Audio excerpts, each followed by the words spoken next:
qué medios de defensa podemos utilizar.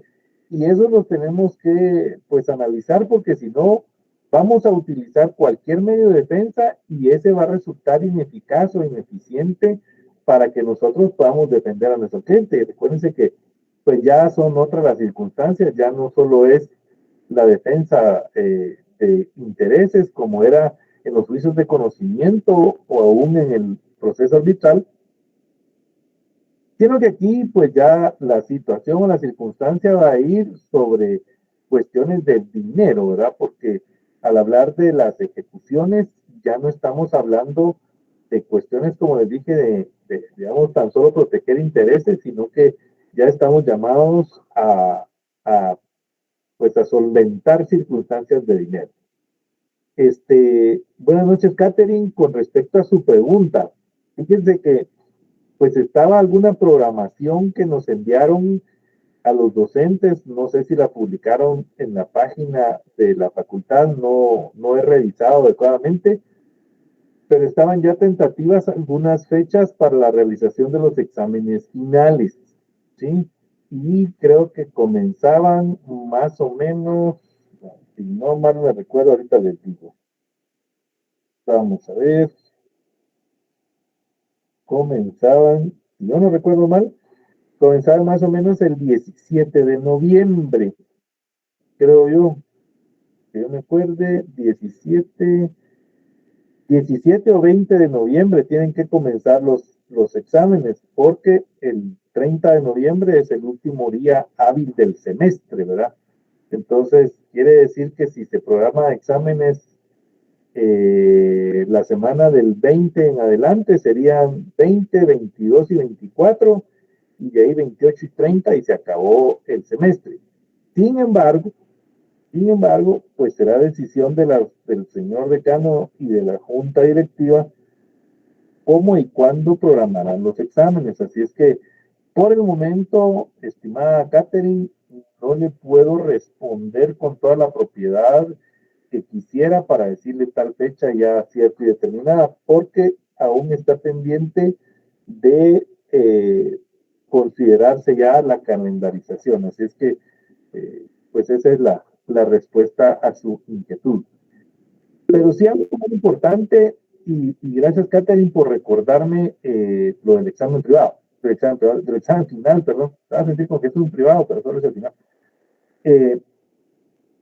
Algunos de ustedes, no sé cuántos, ya no lo recuerdo, ¿verdad? Trato de no grabarme tantas cosas en la cabeza, si no se me va a olvidar todas, digo yo. Algunos de ustedes ya tienen una nota superior a 61 puntos con la zona, algunos de ustedes. Los que así sea, solo es de recordarles que tengan muy presente, la zona no es calificación final, es solamente zona. Para que exista una nota de promoción, es decir, para que usted gane el curso, tiene que someterse al examen final. Esto puede ser que usted tenga 62 puntos ya acumulados de zona, entra al examen final, en el final obtenga una nota de un hermoso 0, ¿verdad? Y yo con mucho gusto yo le pongo 0, no tenga pena. Pero se presentó al examen final, eso es lo importante. Y al tener ese examen final en 0, entonces usted sí ya promociona su curso. Ahora, si usted tiene más de 61 puntos o 61 puntos, ¿verdad? 61 puntos o más sería lo correcto. Y no se presenta al examen final, disculpe, aunque tenga esa nota, usted solito se queda para las retrasadas. Y le digo esto porque tienen que tener en mente que es el examen final el que promociona el curso, el que hace que usted gane el curso.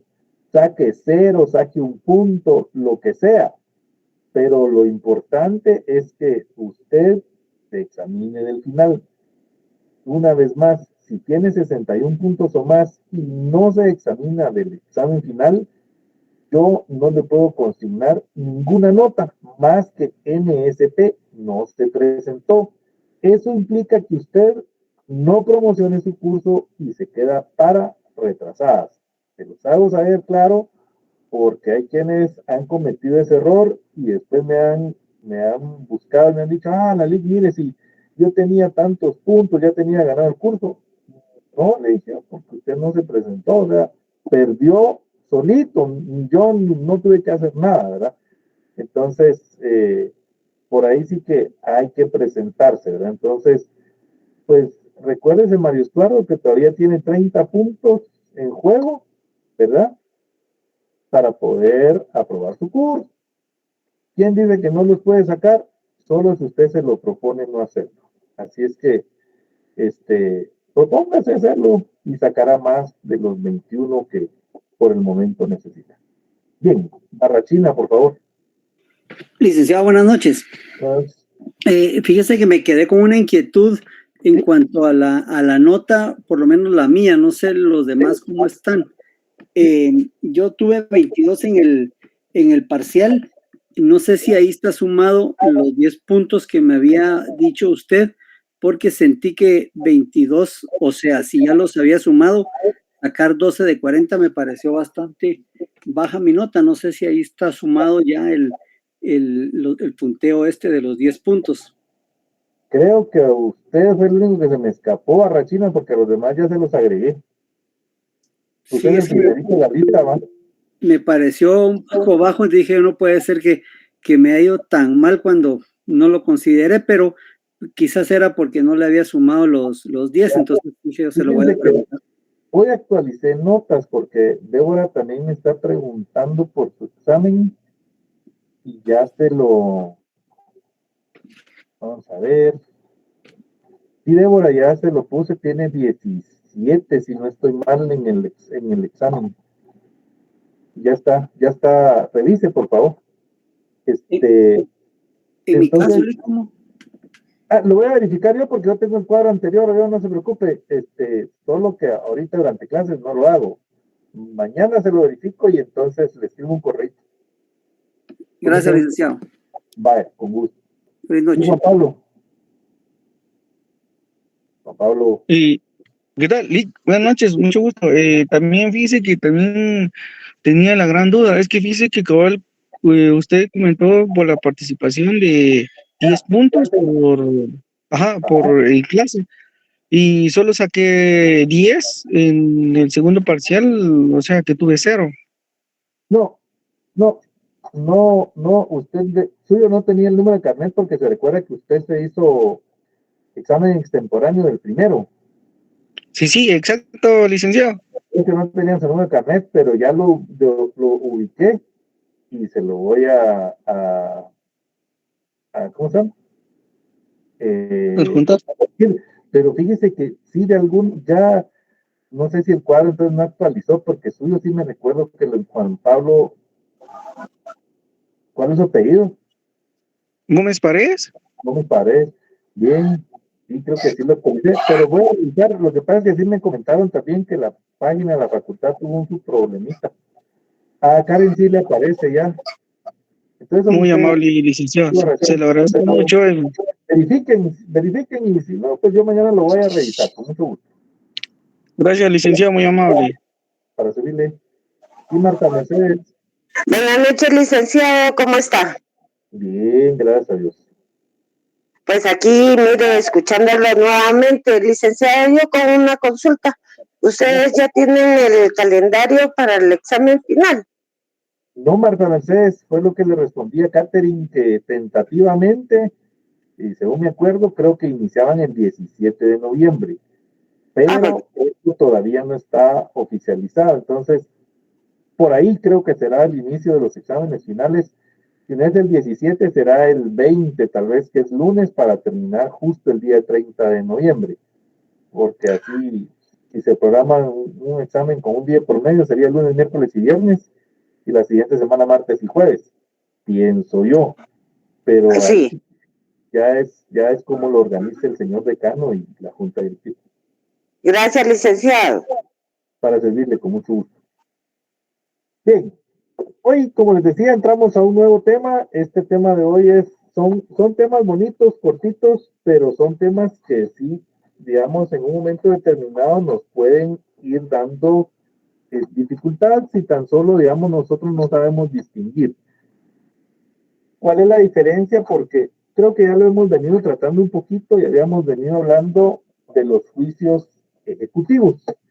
Y quedamos muy claros en alguna conversación que ya habíamos tenido previo a esta clase de que básicamente, digamos, podemos clasificar que existen juicios ejecutivos tres, ¿verdad? Tres clases, pues, ¿verdad? El juicio ejecutivo en vía de apremio o la ejecución en vía de apremio, que está a partir del artículo 294 y que termina en el artículo 326. Luego está el juicio ejecutivo, ¿verdad? Que comienza en el artículo 327 y termina en el artículo 335. Y luego en el artículo 300, a partir del artículo 336, ¿sí?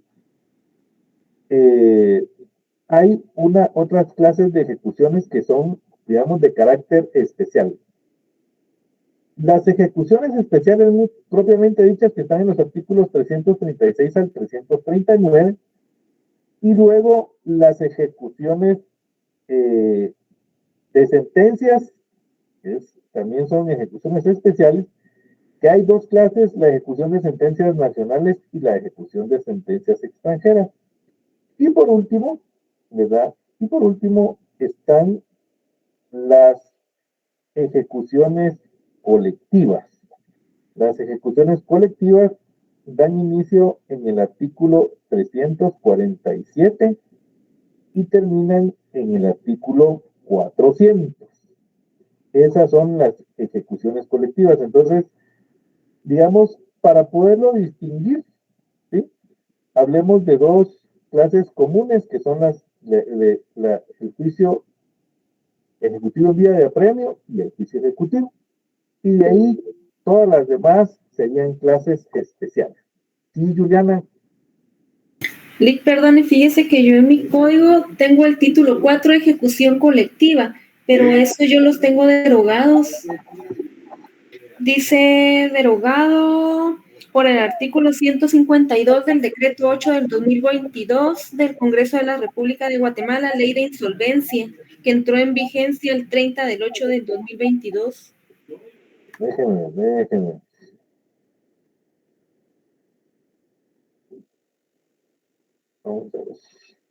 Vamos a ver de qué. Pero es todo el título.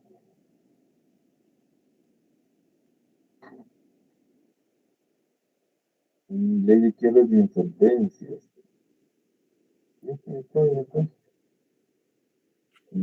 ¿Qué artículo es, Juliana? Disculpa. ¿Perdón? Está supuestamente el artículo 346 lo tengo yo, ya el 347 a mí me parece derogado. El 346. El 346 sí lo tengo. Ajá. Dice que es competente para ejecutar una sentencia, etcétera. Luego ya el título 5, ejecución colectiva, yo ya lo tengo derogado. Que sería del 347 al 400, ¿no? Sí, agarré el código de sorpresa. Es que aquí estoy en mi oficina, ustedes ya agarré el código que encontré. Lick, del 347 al 370 fueron derogados. Sí. Que esto es, vamos a ver, esto se refiere a concurso voluntario de acreedores.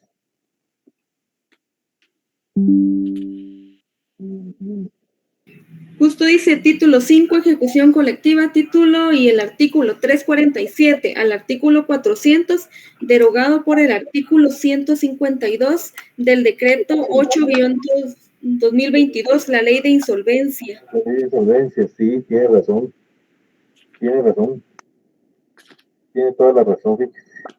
Habría que irnos a las leyes entonces, Luis. Vamos a salir primero las que están en el Código Procesal Civil y Mercantil y después nos vamos a la ley especial, porque así no nos perdemos, porque si no, nos vamos a hacer un relajo y no vamos a terminar ni una normativa ni la otra, pero no hay ningún problema porque simplemente crearon una ley especial para ese tema. Y entonces, ya, digamos, ya no se vuelve una norma genérica, sino que es una norma especializada. Y entonces, por ese lado va a operar. Pero no hay ningún problema. Lo vamos a estudiar de esa manera, ningún inconveniente. Gracias por la aclaración, Juliana. Licenciado. Sí, Marta Mercedes. En mi código dice concurso voluntario de acreedores, el 347. ¿Sí? O sea, ejecución colectiva. Pero su código va a estar igual que el mío, desactualizado. Desactualizado. ¿Sí? 2022, que es la ley de quiebras y insolvencias. Muy bien. Porque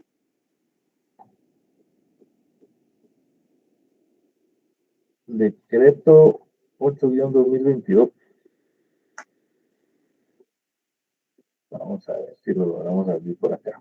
Aquí lo tengo, yo le estoy buscando, pero no veo. Ahorita vamos. Vamos a ver. Juliana, perdone. Dígame, licenciado. ¿Me puede leer el artículo al que usted hace referencia? Artículo. ¿Sí? El artículo 152. Ajá, que son las disposiciones derogatorias de la ley de quiebra de insolvencias. Ya lo tengo, tan chula, muchas gracias, pero para no hacerla así como mal, léalo por favor, si fuera también. Fíjese que el artículo no lo tengo, licenciado. A mí solo me aparece como anotación en el código. Aquí lo tengo yo, entonces lo voy a leer. Dice, artículo 152 del decreto 8-2022, que se denomina, vamos a ver, ley de insolvencia. Y el artículo 152 dice, derogaciones. A partir de la entrada en vigencia de la presente ley, quedarán derogadas las siguientes disposiciones. El título 5 del libro tercero, artículos 347 al 400 del Código Procesal Civil y Mercantil, Decreto Ley 107, artículos 21 y 358 del Código de Comercio de Guatemala, Decreto 2-70. Lo anterior se entiende sin perjuicio de que los concursos en trámite continuarán rigiéndose por la ley vigente al tiempo de su iniciación. Es decir, están derogados, pero no en desuso. Esto es un poquito complicado. Y lo digo porque esta ley fue publicada el 1 de marzo del año 2022, el año pasado. Y en su vacatio legis, si se recuerdan ustedes, es el tiempo que tarda en entrar en vigor una ley, dice artículo 153, vigencia. La presente ley entrará en vigor 6 meses después de su publicación en el Diario Oficial y será aplicable a los concursos promovidos a partir de esa fecha. Vamos a ver. Esta fue el 1 de marzo de 2022, pero no tengo la fecha en que se publicó en el Diario Oficial, porque eso es importante porque no entró en vigencia sino hasta 6 meses después. En la anotación que aparece dice entrará en vigencia el 30 de agosto del 2022. Puede ser, pero fíjese que esa anotación es peligrosa porque le voy a decir, esta ley fue emitida en el Palacio del Organismo Legislativo, dice, el 8 de febrero de 2022, y luego pasó al señor presidente para su sanción, ¿verdad? Que ya sería la promulgación o el veto, y eso fue el 1 de marzo del año 2022. Luego tendría que irse a su publicación y luego... Hay que irse a la publicación para ver, a la publicación en el Diario Oficial, para ver cuándo se publicó, porque estas fechas pueden ser, perdón el término que voy a utilizar, pero estas fechas pueden ser mentirosas. Estas fechas pueden ser mentirosas porque puede hacer que no sean las fechas correctas. ¿verdad? Entonces, puede hacer que sí no nos ayuden estas fechas, ¿verdad? Entonces,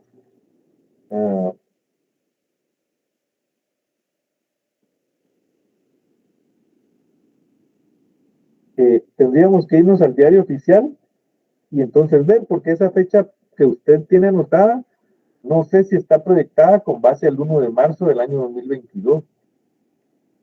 Esa es la fecha que yo tengo aquí, Lick, en el mío. Sí, hay que tener cuidado porque en esa fecha lo pude haber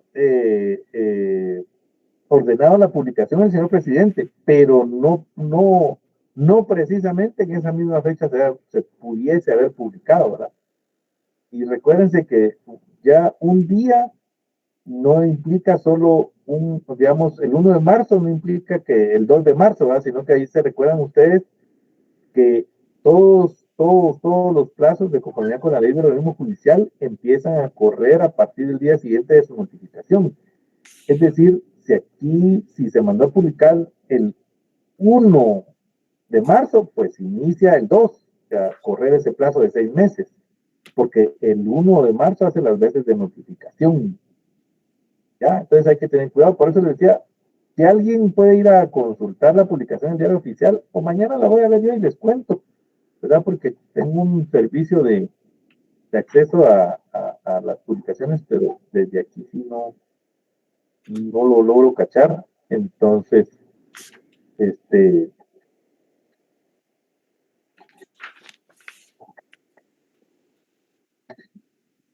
voy a ver cómo lo... Quizás por el tema de la pandemia, Lick, había muchas leyes que se quedaron suspendidas en tiempo para la vigencia y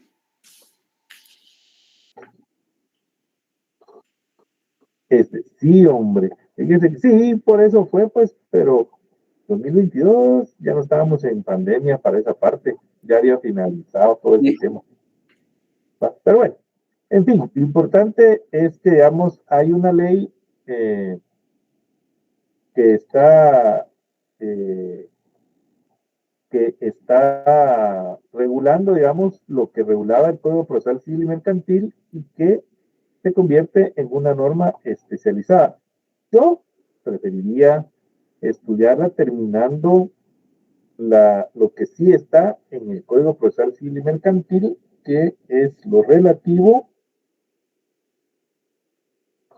Vamos a ver qué quedó aquí de las ejecuciones, que sería después de que veamos las sentencias nacionales y extranjeras, porque esa sí está su ejecución acá, y después nos vamos a la ley. Estamos bien, no hay ningún problema.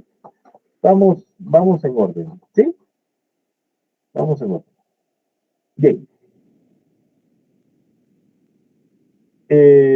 Volvemos entonces al juicio ejecutivo en vía de apremio, que ese, digamos, es el primer juicio que nosotros tenemos regulado en el Código Procesal Civil y Mercantil dentro de toda esta fase ejecutiva. El juicio ejecutivo en vía de apremio, como su nombre lo indica, es un juicio que goza de cierta fluidez y rapidez en lo que se va a poder ejecutar.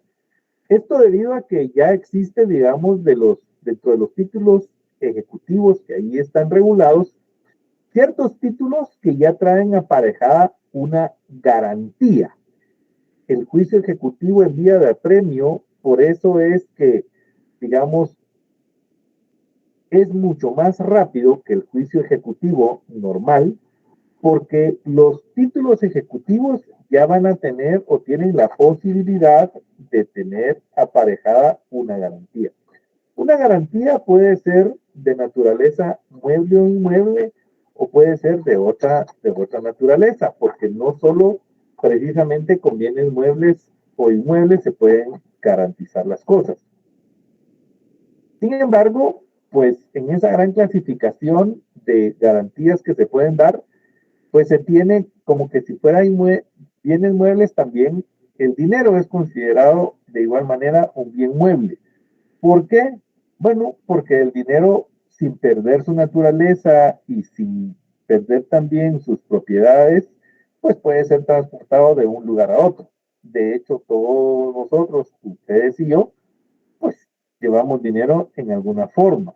No precisamente en efectivo, pero sí formas de representación de ese efectivo. Más como platicábamos el tema de la pandemia, pues esa representación de efectivo se dio en el tema del uso de tarjetas de débito y crédito, que no todos teníamos esas costumbres. Sin embargo, pues se da esa necesidad a partir del uso de los medios electrónicos de pago. El juicio ejecutivo en vía de apremio, entonces, la ley establece que procede mediante 7 títulos ejecutivos que están detallados en el artículo 294 del Código Procesal Civil y Mercantil. El primero es que dice sentencia pasada en autoridad de cosa juzgada. ¿Alguien de ustedes me puede dar una idea de qué es sentencia pasada en autoridad de cosa juzgada? Sí, licenciado, de que ya hubo una sentencia, ya hubo un juicio, ya hubo un proceso y entonces ya hay una sentencia, ya está aparejado ahí. O sea, tiene que estar, yo creo que redondí lo mismo como Cantinflas. No, ya. Lo que pasa es de que se dictó, ya hubo un juicio en donde ya hubo una sentencia. Sí. Para poder ejecutar el juicio en vía de apremio. Ok.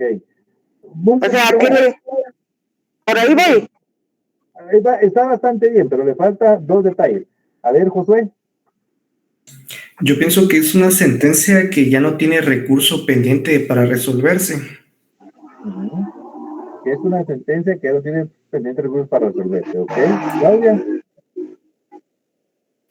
Que es algo que ya fue conocido por un juez, licenciado. Ah, sí, pero esa solo sería sentencia. O sea, ojo pues, cuando dice el código sentencia pasada en autoridad de cosa juzgada, como bien decía Josué, esto quiere decir que el proceso que se está llevando a cabo ya no ya no puede ser susceptible de ser recurrido, ya no hay recurso que interponer.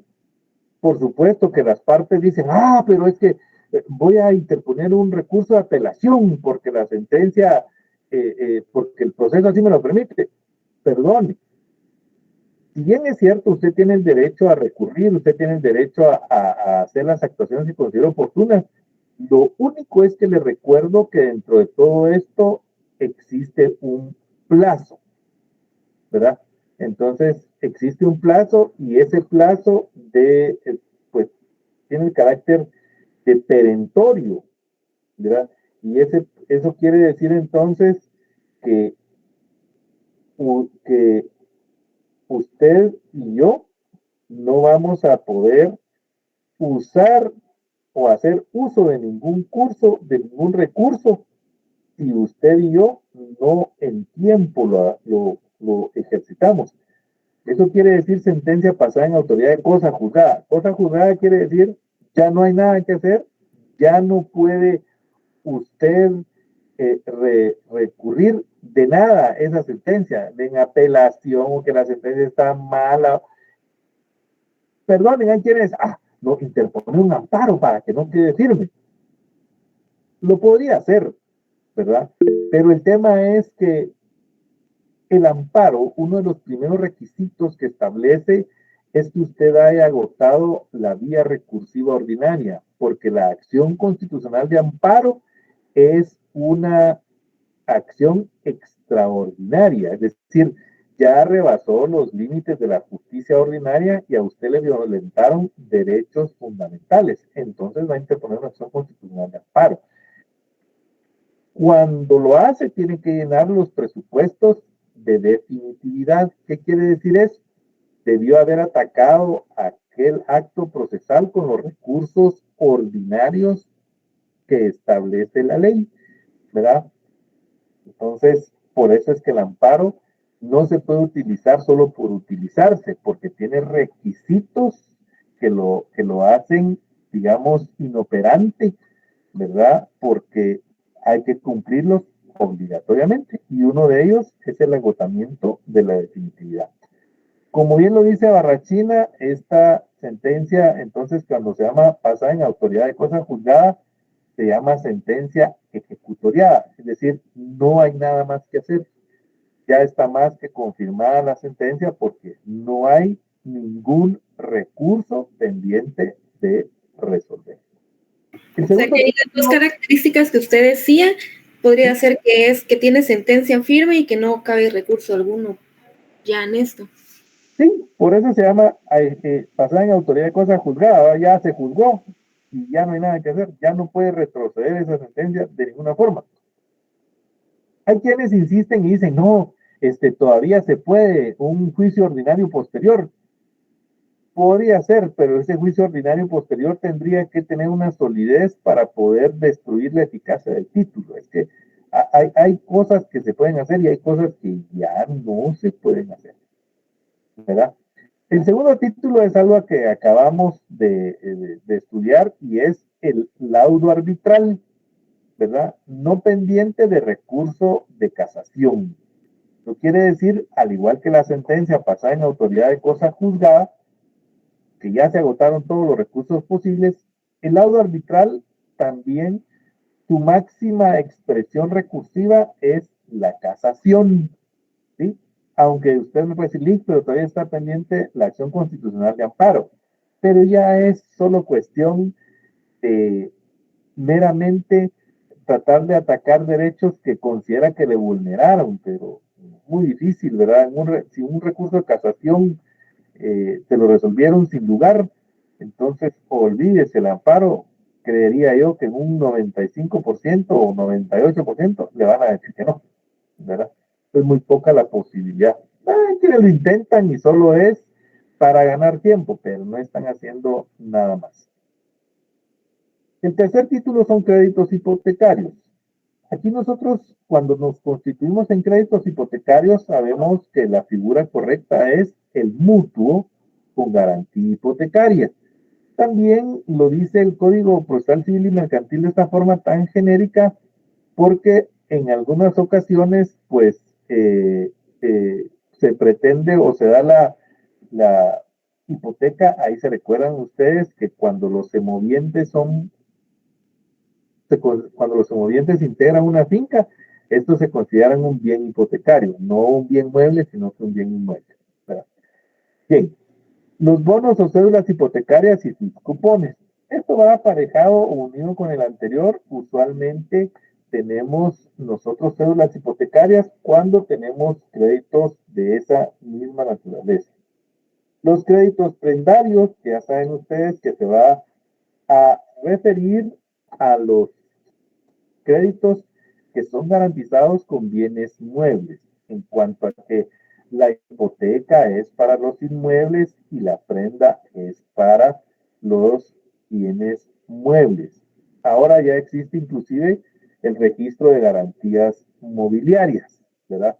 Para que se desligue un poco el registro de la propiedad, porque pues algunos vehículos todavía están anotados porque se están pagando, ¿verdad? Los créditos prendarios que se hicieron sobre esos vehículos, pero el registro de ese vehículo está en el registro general de la propiedad inmueble, ¿verdad? Pero pues así era como se tenía. Número 6, transacción celebrada en escritura pública.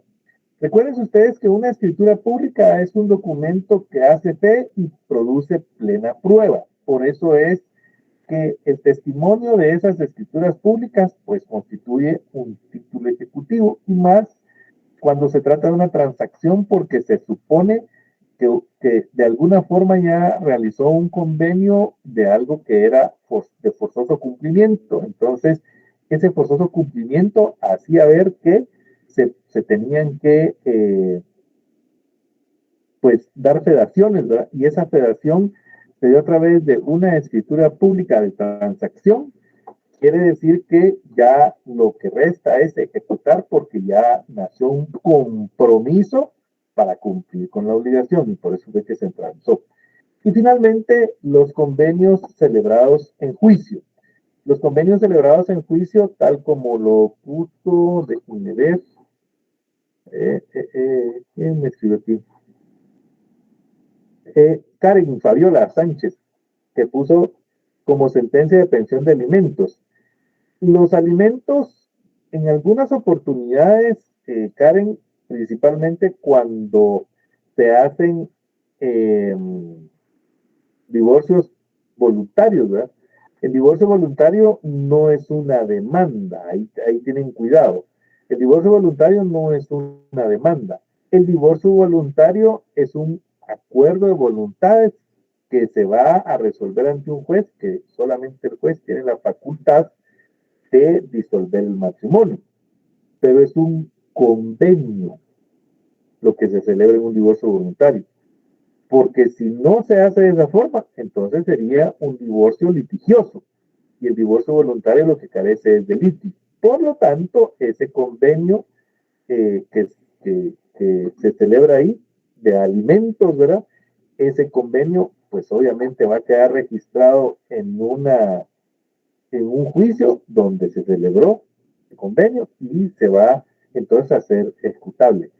Hay muchas clases de convenios y no solo precisamente los de alimentos, pero digamos el más común que se puede dar en un divorcio de carácter voluntario es el de alimentos. Ahora, en cuanto al juicio de pensión alimenticia, al juicio oral, que implica una sentencia con la obligación de pasar alimentos, esa es una sentencia pasada en autoridad de cosa juzgada. Ya se juzgó sobre los alimentos, ya se llegó a una cantidad líquida y exigible, ¿verdad? Entonces, esa cantidad debe de ser pagada. Ahí no vamos a discutir si va a pagar de más, si va a pagar de menos, si va a pagar intereses o no los va a pagar, si ahí tiene que pagar, punto. De eso se trata un juicio en vía de apremio, es un juicio rápido para que pague. Ya no hay otra cosa que se pueda hacer. ¿Por qué digo esto? Porque también es de tener en consideración que los títulos ejecutivos, como cualquier otro título del cual desprende una obligación que implica una cantidad de dinero, un título ejecutivo tiene un plazo determinado. Es decir, no es eterno el poder demandar. Ojo, salvo el caso de alimentos. Alimentos es una obligación que está ligada a el derecho que tiene el alimentista de recibirla. Y esa obligación cesa, pues, cuando no hay ninguna novedad, a los 18 años, ¿verdad? Cuando se cumple la mayoría de edad. Sin embargo, esa obligación es perpetua cuando la persona, el alimentista o el beneficiado de esos alimentos no puede valerse por sí mismo. Por ejemplo, todas las personas que son declaradas en estado de interdicción, ellos tienen alimentos a perpetuidad, porque pues si tienen esa declaratoria, ¿cómo va a ser posible que puedan cumplir con esos alimentos? Perdonen un segundito, solo tengo que responder una llamada de mi trabajo. Un segundito, por favor.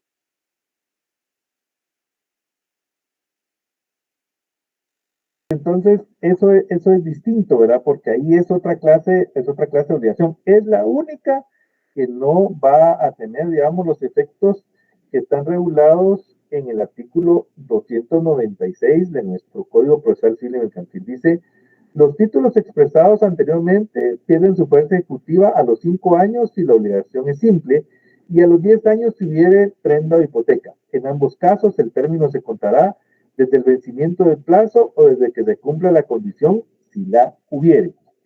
Entonces, aquí nos está dando la ley ya dos parámetros para tener cuidado. Dos parámetros para tener cuidado.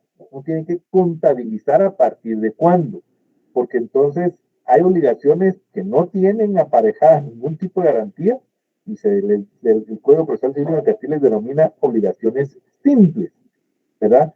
Y las que sí tienen garantía, que ya vimos que son las que están establecidas en los numerales 3, 4 y 5 de este artículo 294. Es decir, las que se refieren a garantía prendaria o hipotecaria. Esas garantías entonces sí tienen, digamos, un plazo de vencimiento más extenso, porque hay como, digamos, hay algo, un bien de naturaleza mueble o inmueble que va a respaldar eh, eh, la obligación que se tiene dentro de la ejecución que se va a dar. El juicio ejecutivo es algo muy sencillo. En la práctica, digamos, quienes trabajan en los juzgados me sabrán corregir, pero se darán cuenta que no es tan sencillo como se mira en un proceso ideal en el Código Procesal Civil y Mercantil. Lo digo de esta forma porque tiene sus cuestiones complicadas, ¿verdad? Ya en la práctica, porque no es, digamos, la sencillez que uno piensa y si usted dice, pero de todos modos renunciaron al fuero de su domicilio. Sí, pero la renuncia al fuero del domicilio no es tan amplia como usted piensa, porque la renuncia al fuero del domicilio es para la persona, por ejemplo, pero no para el bien que garantiza esa obligación. Es decir, a usted como persona lo van a poder demandar en cualquier parte, pero el bien que usted dio en garantía está situado en un lugar determinado. Y existen reglas procesales, ¿verdad?, a través de las cuales nos tenemos que guiar y entender que los bienes tienen una jurisdicción específica, ¿verdad? Pues, hay que notificarle al bien, fíjese, no a la persona, si usted lo quiere ver de esa forma, ¿verdad? Entonces, por eso es que tenemos que tener el cuidado de que no solamente decir, si aquí en la ciudad de Guatemala lo demando y aquí hago todo. Tiene que tener cuidado con estos juicios ejecutivos en vía de apremio, con los juicios ejecutivos en general. Porque usted bien dice, si yo aquí tengo mi oficina en Antigua Guatemala y aquí publico todo y aquí hago todo el proceso que explicó el licenciado y ya, no. Fíjese que no. Tienen que tener cuidado del lugar donde está ubicado el bien, porque para eso existen reglas de competencia. Y por eso le decía, no se preocupen no tan solo por notificar a la persona, sino que preocúpense también porque hay que notificarle al bien, ¿verdad? Es ridículo lo que le estoy diciendo, pero ahí lo vamos a explicar de una manera bastante entendida. Bien. Licenciado, o sea, ahí se acredita el título. Ahorita lo vamos a ver, Marta Mercedes, con mucho gusto. Ahorita lo vamos a ver. Bueno. Sí, Claudia. Licenciado, disculpe, ¿cómo fue que indicó usted que procedía con lo que es el inciso 3 de los créditos hipotecarios con los semovientes, perdón? Cuando los semovientes cuando los semovientes forman parte de la finca, ¿verdad? Cuando es una finca ganadera, los semovientes son bienes, se consideran bienes, ¿verdad? No solo van a integrar, sino que ya se consideran parte del bien inmueble. Los semovientes. ¿Mueble? Sí. Porque resultan ser un activo de la empresa. Correcto. Ya. Muy bien. Pero no se pueden hipotecar. En prenda se dan. Se dan en prenda. Pero todo tipo semoviente o solo los que son llamados como de raza. No, fíjese que pues ahí sí que tal vez en ese caso dependerá la naturaleza y cómo esté registrado. Recuerden ustedes que las entidades que se dedican precisamente a la producción ganadera, ¿verdad? Que nosotros entendemos como ganado todas las vacas, y ahí se recuerdan que no, hay bovino, equino, porcino, vacuno, aviar, o sea, todo eso es ganado, hasta las gallinas, sí, es ganado, porque así es la clasificación en realidad. Nosotros, como les digo, todos nos vamos al vacuno, ¿verdad? ¿No? Hay todas esas clases que inclusive es increíble, ¿verdad? Pero como ganado se refiere a animales, ¿verdad? Entonces, inclusive los apiarios son las abejitas que nos dan la miel, ¿verdad? Eso también, perdone, pero eso también es un animalito, ¿verdad? Entonces, todo eso es ganado, es una clasificación muy amplia. Entonces, como van a formar, digamos, parte de los bienes que integran un inmueble, ¿verdad? Pero son considerados bienes muebles. ¿Por qué? Porque van a poder tener desplazamiento sin que pierdan eh, su, su naturaleza, ¿verdad? Una vaca, pues lo que puede perder porque usted la va a caminar mucho es peso, pero no va a dejar de serlo, ¿verdad? Entonces, hay, digamos, esa posibilidad de esas garantías, ¿verdad? Pero se consideran muebles. Ah, bueno, muy bien. Gracias, licenciado. Muy bien. Bien. Lo primero que vamos a hacer nosotros es instaurar la demanda. ¿Qué necesito yo para poder instaurar la demanda? Para poder instaurar la demanda o para poder interponer una demanda, lo primero que tengo que tener es el título original o certificación del mismo. Digo esto porque ahí se recuerdan que los primeros dos se refieren a sentencias y los últimos dos también se refieren a otra clase de documentos que no precisamente voy a poder presentar el original. Inclusive en los créditos bancarios, los créditos hipotecarios, el documento que registra el Registro General de la Propiedad es el testimonio de la escritura pública. Así es que yo voy a presentar el testimonio de la escritura pública donde consta el crédito bancario, ¿verdad? No voy a presentar el protocolo del notario, ¿verdad? Eso es materialmente imposible. Entonces se presenta el, el testimonio o la copia certificada, o si se tiene en su caso, digamos, el original del documento a través del cual se va a constituir el título ejecutivo en vía de apremio. Tienen que tener mucho cuidado y mejor les recomendaría aprenderse cuáles son los títulos ejecutivos y cuáles son los títulos ejecutivos en vía de apremio. Ojo ahí, pues, cuáles son los títulos ejecutivos y cuáles son los títulos ejecutivos en vía de apremio. Hay que hacer una breve relación de hechos para que se pueda interpretar por el juez. Una de las primeras cosas que yo le debo de dar a conocer al juez es la clase de título que se constituyó, ¿verdad? Y además le debo de indicar al juez, como aquí estamos hablando de cantidades de dinero, cuál es el valor de esa obligación, ¿sí? ¿Cuál es el valor de la obligación?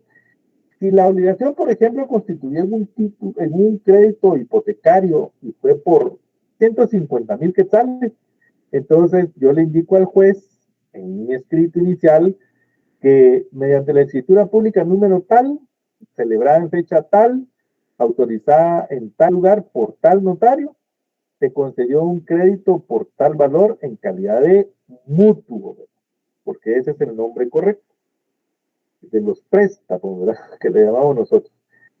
Como segunda cuestión, creería yo oportuno que por lo menos le digamos al juez cuáles fueron las condiciones más generales de ese crédito bancario o de ese mutuo. Por ejemplo, cómo sería pagado el capital adeudado, el valor de la cuota, y cuántas cuotas se comprometió a pagar el deudor. Y además, darle el detalle de dos elementos importantes. Uno, que renunció al fuero de su domicilio para que el juez que esté conociendo sea el competente, porque por eso les digo, hay reglas de competencia. Y dos, que el deudor tiene como buenas y exactas y de plazo vencido las sumas que se le reclamen. Porque como un tercer punto, ¿verdad? Se le va a explicar al juez lo que el demandado ha dejado de cumplir, ¿sí? Lo que el demandado ha dejado de cumplir.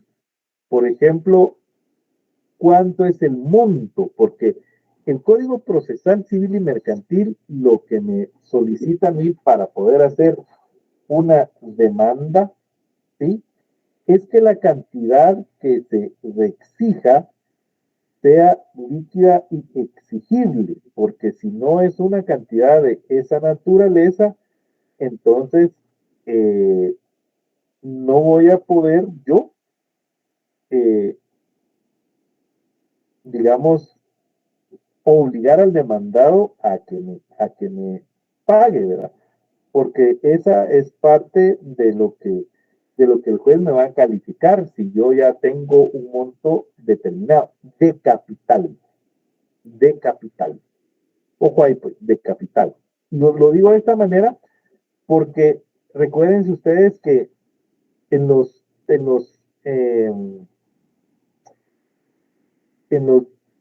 créditos siempre hay capital, intereses, mora y otros gastos, ¿verdad? Aparte las costas procesales. Pero aquí estamos hablando, perdón, del capital o la obligación.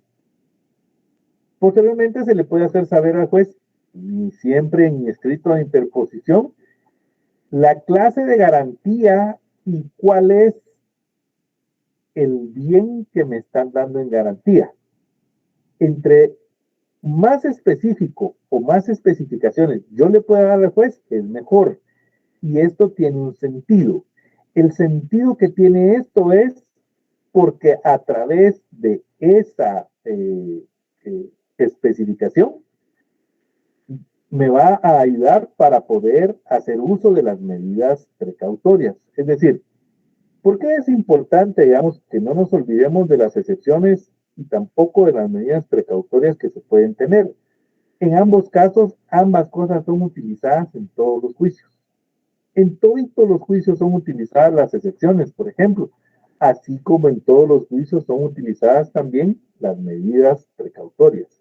Y digo esto porque una vez yo ya he establecido toda esta descripción para el juez, es decir, los hechos en que se funda, yo le tengo que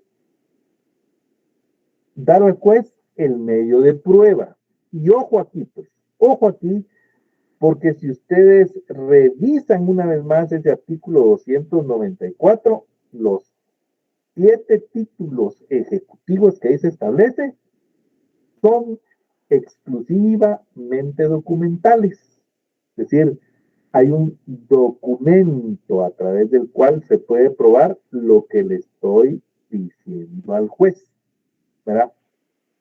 Cuando, digamos, es garantizado ese título, esa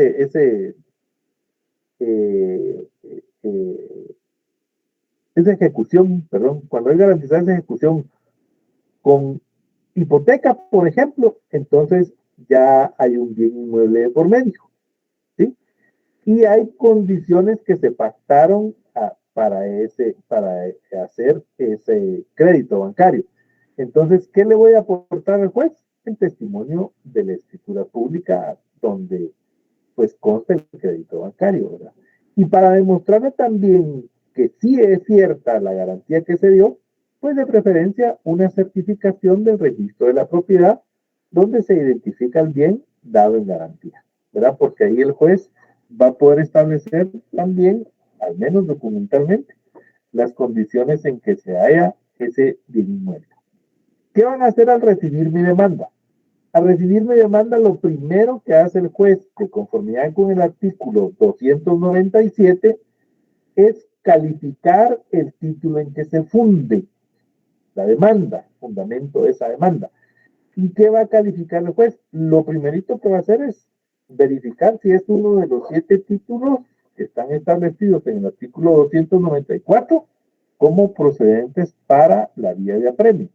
Lo segundo que va a hacer es establecer dentro de ese título si hay una cantidad líquida y exigible, es decir, si hay capital y compromiso económico que se ha dejado de cumplir, porque de eso se trata, ¿verdad?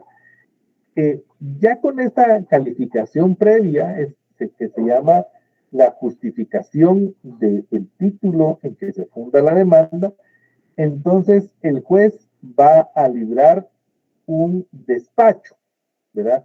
Esto se llama mandamiento de ejecución. Y se va a librar el despacho, sí, solo sí, pues hay necesidad de que se notifique en una jurisdicción distinta a la que tiene el juez. Ahora, si es dentro de la jurisdicción del juez, lo que se dicta es un mandamiento de ejecución. En ese mandamiento de ejecución, ¿verdad? Se van a hacer dos cosas importantes. La primera, se va a ir a hacer el requerimiento de una vez de la cantidad que sea deuda, ¿verdad? Y la segunda es que pues se va a corresponder a hacer el embargo de los bienes. Todo eso sonaría muy ideal y muy bonito. Si tan solo todo esto se pudiera hacer de manera exclusivamente personal. Pero tiene sus complejidades este proceso porque no siempre la persona demandada va a estar dispuesta a hacerse responsable de que la demanden. Es decir, en muchas de las ocasiones, y quienes trabajan en los juzgados, principalmente los civiles, no me dejarán mentir, que les toca ir a notificar esta clase de procesos y pareciera sencillo porque pues ya está garantizado con un bien inmueble y usualmente la dirección que uno pone para notificar es el propio bien inmueble motivo de la demanda, ¿verdad?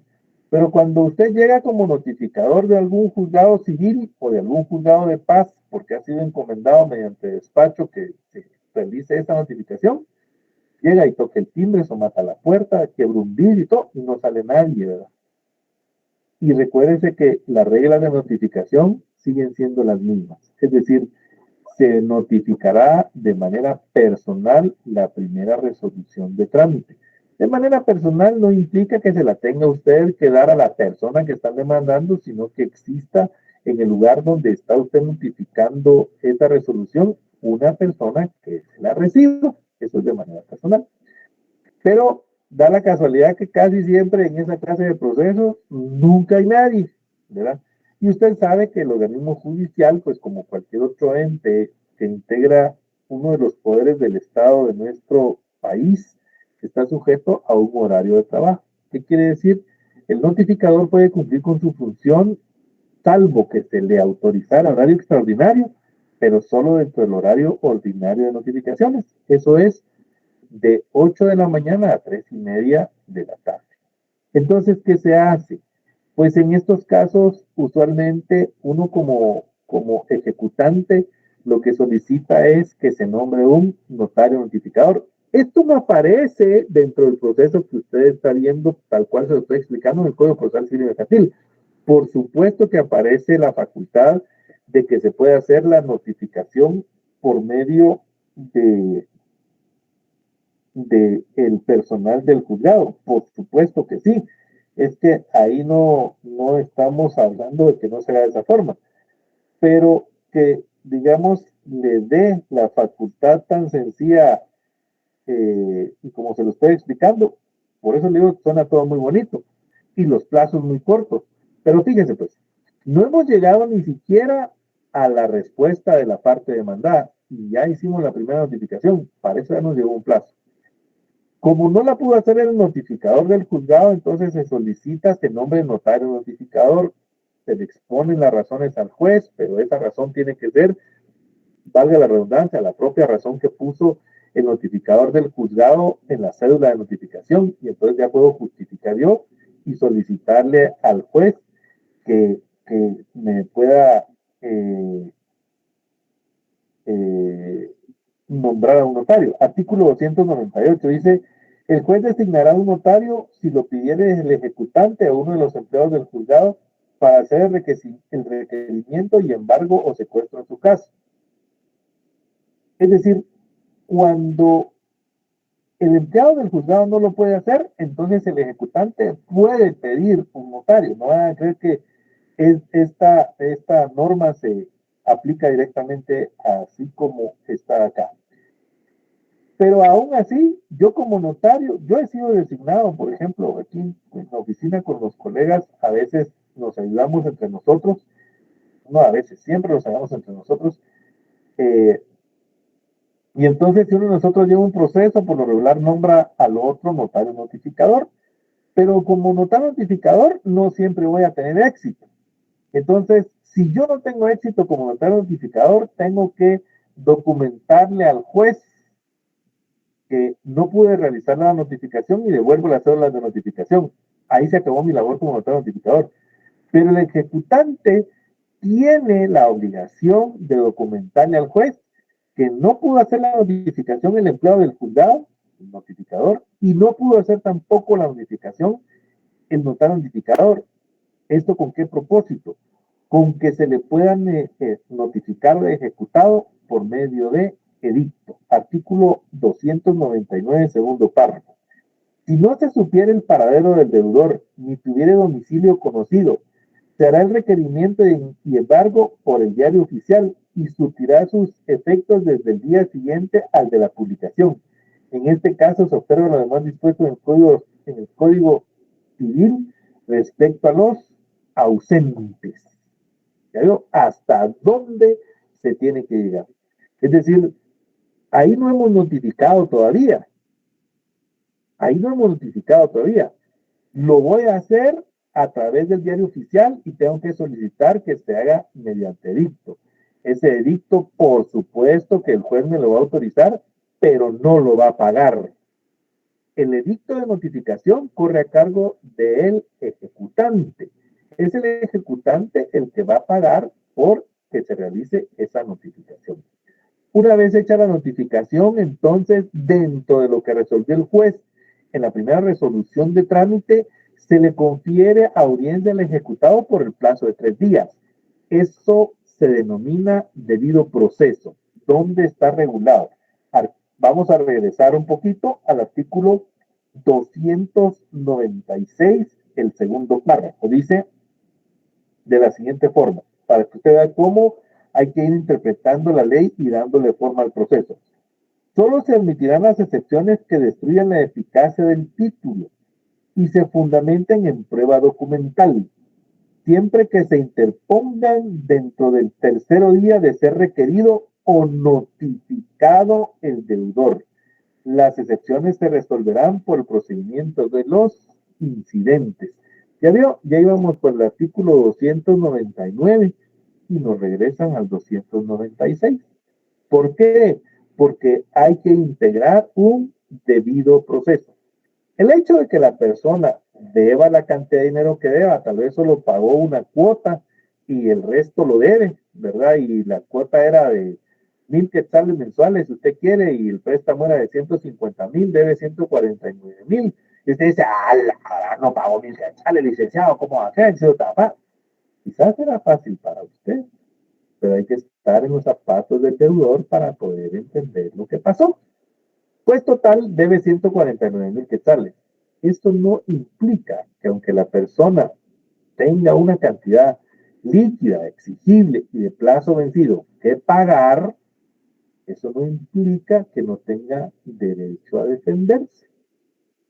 En algunos casos, por ejemplo, se presentan las demandas principalmente por parte de los bancos del sistema, porque la persona ha dejado de pagar 2 mensualidades consecutivas, que es lo normal en los créditos bancarios, ¿verdad?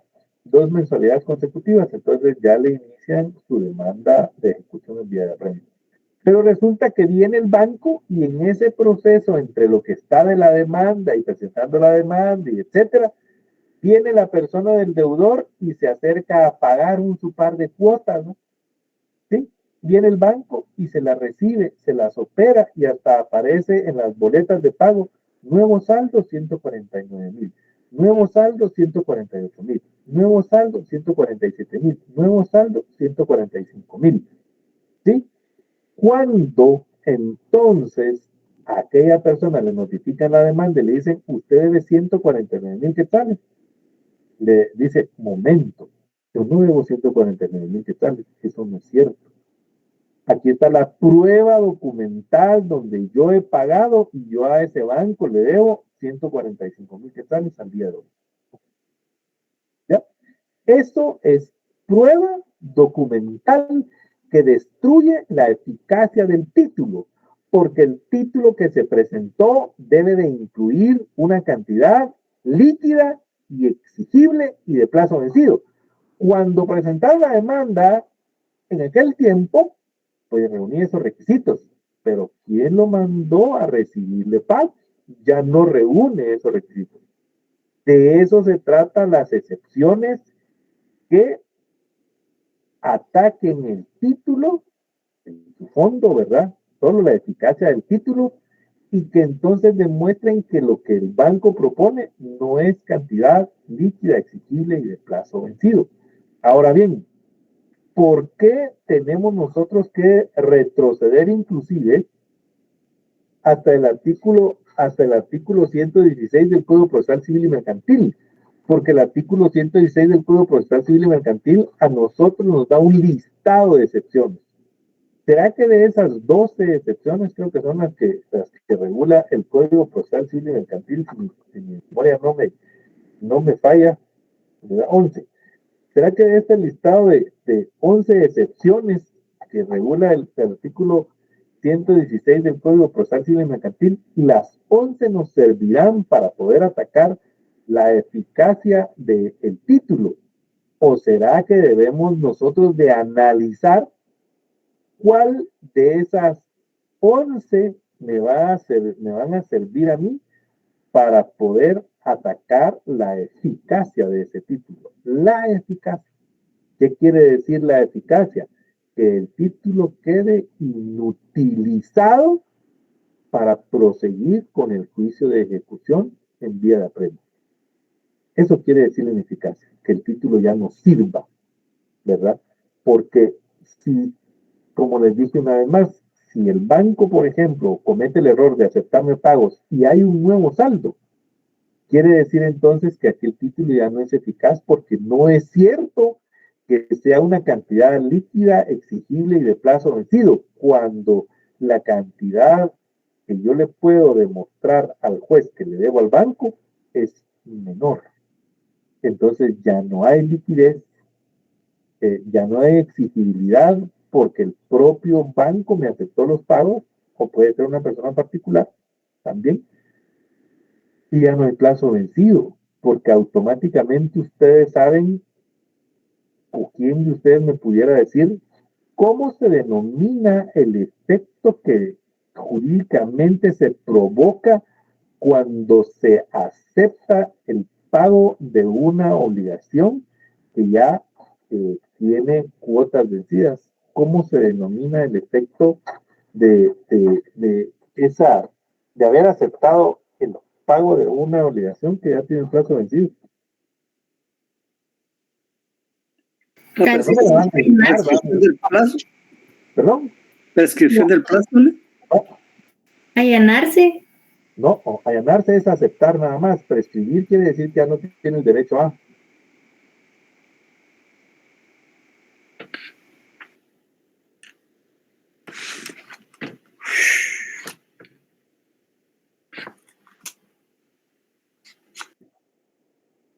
Es bonito, ¿verdad? Porque para eso hay que... No está en el Código Procesal Civil y Mercantil, y una vez se los digo. No está ahí. Tienen que recordarse de aquella del estudio del derecho de obligaciones. Por ahí estaría tal vez. ¿Verdad? Es importante tenerlo en cuenta, porque aquí tenemos que conjugar lo adjetivo y lo sustantivo. Y de esa cuenta yo voy a poder entonces proceder en contra de la persona, ¿eh? O defenderme de la persona que procedió en contra mía. Ya son dos cosas muy distintas. ¿Sí?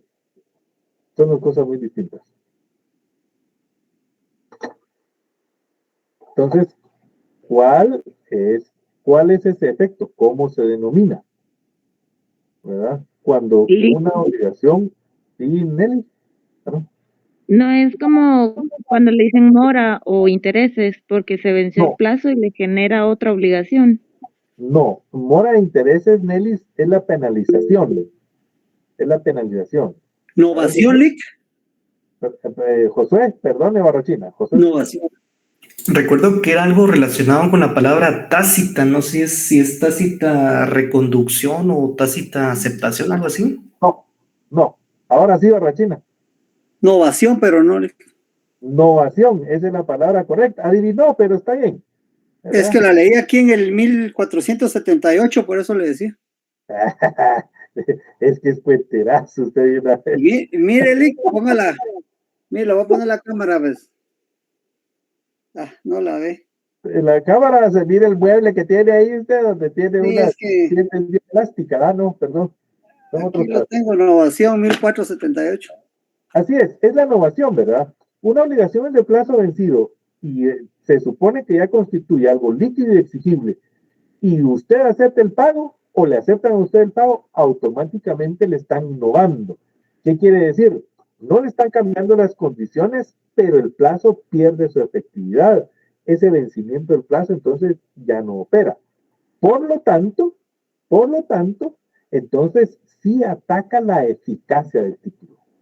Ahora, para poder constituir esa innovación, lo que nosotros tenemos que analizar adecuadamente es cuáles son las excepciones reguladas en el artículo 116 del Código Procesal Civil y Mercantil que van a atacar la eficacia del título. Primera pregunta. Segunda pregunta que debería ser a la inversa. Esta vez es la primera. ¿A qué se refiere el artículo 296 cuando me está diciendo la eficacia del título?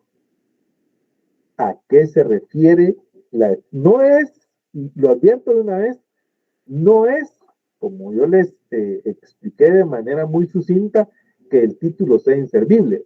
Técnicamente, en materia procesal, tiene una denominación clara que va a ser relativa a la conjunción, a la unión, pues, que se pueda dar entre esa eficacia y la excepción que yo planteé. Entonces, les queda de tarea para el día viernes, ¿verdad? Y el viernes vamos a continuar platicando de este juicio acerca de a qué se refiere la eficacia del título y cuáles son las excepciones que atacarían entonces la eficacia de ese título, ¿verdad? A lo que se refiere el artículo 296. ¿Y por qué? Finalmente, la tercera pregunta es, ¿por qué se tramita en la vía de los incidentes? El artículo 296 dice, mire, ese segundo párrafo, ¿verdad? Ese es el segundo párrafo. El primero me dice qué clase de excepciones o cuáles excepciones, ¿verdad? Me está dando una clasificación de las excepciones. Me establece un plazo para interponerlas, que solo son 3 días, ¿verdad? Ahí va viendo usted cómo se conjugan tal vez el juicio oral con el ejecutivo de repente, ¿verdad? Y finalmente me dice, mire, solo que tienen que tener cuidado. Esas excepciones tienen que atacar la eficacia del título y solo, ojo con ese agregado ahí que le pone apellido, solo van a ser admitidas aquellas que se basen en prueba documental. Y por último, van a ser resueltas a través del trámite de los incidentes. Como les dije, no voy a cambiar mi metodología porque a mí lo que me interesa es que ustedes escudriñen y aprendan.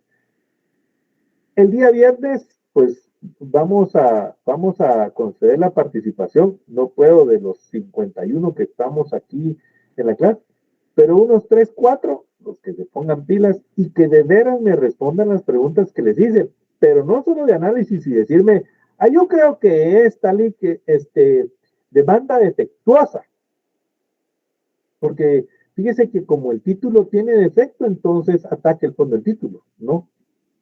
Porque esa, de una vez le digo, ¿eh? Así se la descarto y usted analiza las demás, esa no se basa en prueba documental. Tiene que tener prueba documental y no es la prueba es que fíjese que esa sí es prueba documental porque se basa en el propio título que es un documento. No. La prueba documental tiene que ser aportada por usted como abogado defensor. Entonces, analícenme bien cuáles de las excepciones reúnen esas características, tienen prueba documental, atacan la eficacia del título y se van a resolver en un incidente. y por qué es que se resuelve en un incidente. Muy bien, con eso nos quedamos hasta aquí. Les deseo una bonita noche de martes, un buen descanso. Espero que sus exámenes hayan sido satisfactorios. Me alegra por quienes ya lograron superar esa barrera de los 60 puntos, los 61 puntos. Por quienes no, así como el caso de Mario Estuardo. Estudien duro, estudien, deben hacer un examen, se pueden sacar 30 puntos. Sí, si usted se esfuerza y si usted responde lo que tiene que responder como lo debe de responder, yo no tengo ningún empacho en ponerle los 40 puntos. Por ahí hay alguien de los que tenían derecho a sus 10 puntos extras, que realmente no le puse 10, le puse menos, porque no le puedo poner 42 puntos en el examen, en el segundo parcial. No voy a decirle el nombre, pero usted, si está en clase, usted sabe quién es. Pues la felicito, ¿verdad? Porque ya vio que un esfuerzo extra tuvo también una consecuencia extra. 40 puntos le puse. ¿Por qué? Porque es lo justo y porque pues cada quien construye lo que quiere ser en el futuro, ¿verdad? Y aprovecha las oportunidades como quiera. Recuérdese, es parte de ese examen final, sí. Pudiera ser que dentro de responder estas interrogantes que hacemos, usted ya ni siquiera se examine del final. ¿Por qué? Porque ya lo respondió en estas preguntas. Cada respuesta, las interrogantes que vamos a ir formulando, va a ir teniendo, se lo digo para que se interese, porque si no, no hay motivación, va ustedes tampoco. Pero estas interrogantes, ya la que lanzamos para poderse responder el día viernes, tiene un valor de 5 puntos efectivos de su examen final. Ahí se lo dejo de tarea. Usted sabrá si le da tiempo o si quiere hacer el tiempo para desarrollar esas interrogantes planteadas. Una feliz noche. Dios me los bendiga. Nos vemos el martes. Que estén sin novedad.